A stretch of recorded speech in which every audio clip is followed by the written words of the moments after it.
ఈ భూమి మీద మనుషులందరూ కూడా ఏదో ఒక విషయంలో భయపడుతూ జీవిస్తూ ఉన్నాం. అనేక సార్లు భయంలోనే బ్రతికిస్తూ ఉన్నాం.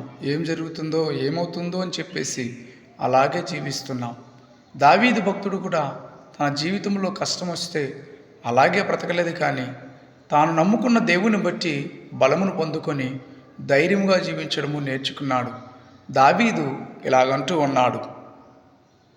ఏమంటున్నాడంటే, దేవుని బట్టి నేను ఆయన వాక్యమును కీర్తించేదను, దేవుని యందు నమ్మిక ఉంచి ఉన్నాను, నేను భయపడను, శరీరదారులు నన్నేమి చేయగలరు.